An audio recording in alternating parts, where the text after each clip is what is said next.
Hello everyone. So in this video we'll see a numerical on helical gear, design of helical gear. So I read the question and I will write down here given data. So listen question carefully. A helical pinion having 14 teeth. Okay, so here number of teeth on pinion is given as 14. Is made of alloy steel 40 Ni2 Cr1 MO28 MO28 for which SUT is 800 Newton per mm square. So SUT ultimate tensile strength for pinion is given. So we'll write here as SUP as 800 Newton per mm square. Is to mesh with a gear made of plain carbon steel 55C8 for which SUT ultimate tensile strength is 720 Newton per mm square. So SU for gear is given as 720 Newton per mm square. The gear pair is required to transmit 30 kilowatt power from an electric motor. So here power is given as 30 into 10 raised to 3 watts.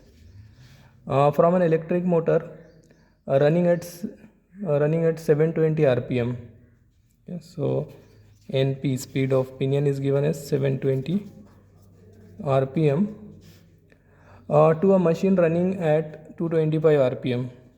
Okay, so NG is given as 225 rpm. Okay. The application factor and load concentration factor is R 1.23 and 1.1 respectively.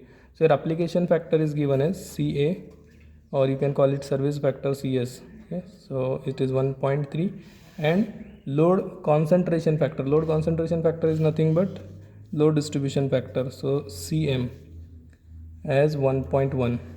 Okay. The required factor of safety is 2. So factor of safety is 2. The face width is 10 times the module. Face width B is given as 10 times normal module. Okay. The tooth system is 20 degree full depth involute. So here alpha is given as 20 degree full depth involute. The helix angle is 25 degree. So psi is 25 degree. The gears are machined to meet the specifications of grade 7. So here IT grade 7. The deformation factor for the gear is 11,000. So deformation factor is capital C, 11,000. Yes, 11,000 Newton per mm square. Design the gear pair by using velocity factor and Buckingham's equation for dynamic load.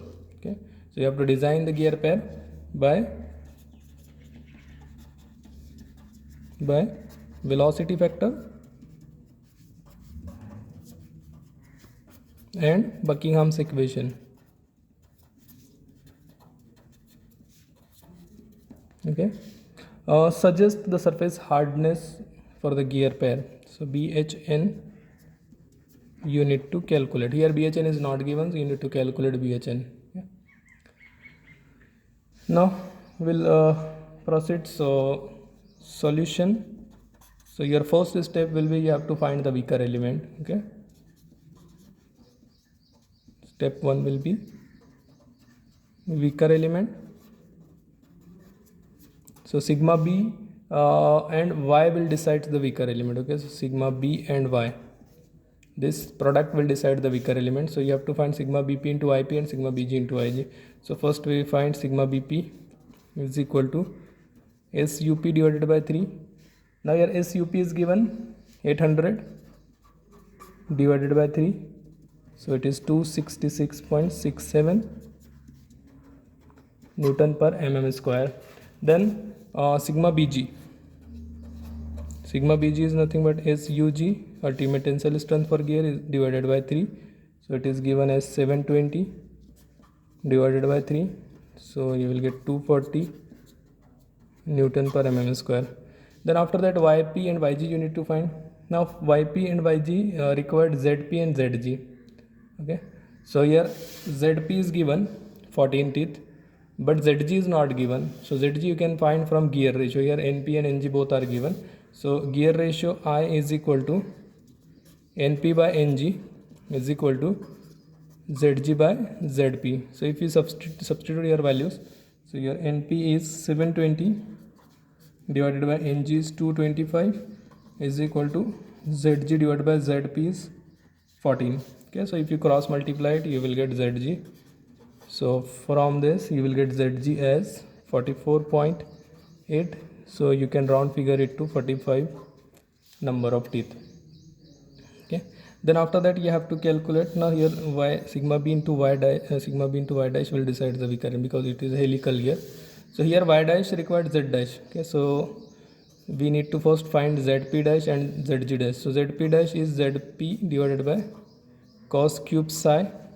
Now here zp is 14 divided by cos cube of 25. Psi is 25.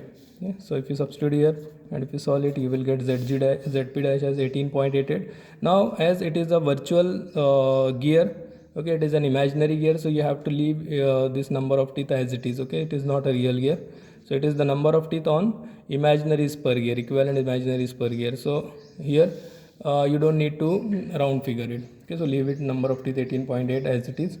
Similarly, you have to calculate zg dash as zg divided by cos cube psi is equal to, then zg is here 45 divided by cos cube 25, so you will get 60.45. okay, so this is nothing but zg dash. Then after that we need to find yp dash.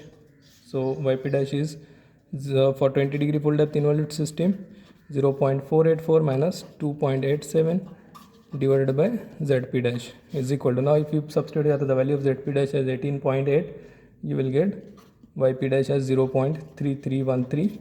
Similarly yg dash 0.484 minus 2.87 divided by zg dash. Now if you substitute as zg dash as 60.45, so you will get yg dash as 0.4365. Then after that you need to find sigma bp into yp dash. Okay, so your sigma bp is nothing but here 266.67 into yp dash is nothing but 0.3313. okay, so if you substitute here, you will get the product of this as 88.347 Newton per mm square. Similarly, you have to calculate sigma bg into yg dash. So sigma bg is here we have calculated is 240 and yg dash is 0.4365. So if you multiply it, you will get sigma bg into yg dash as 104.765 Newton per mm square. Okay, so this product, okay, so which is having more value, so that will become stronger, so second one will become weaker. Okay, so here sigma bp into yp is less than sigma bg into ig. Okay, so as sigma bp into yp dash is less than sigma bg into yg dash, pinion is weaker. Okay, after getting the weaker element, you need to find the beam strength of weaker element.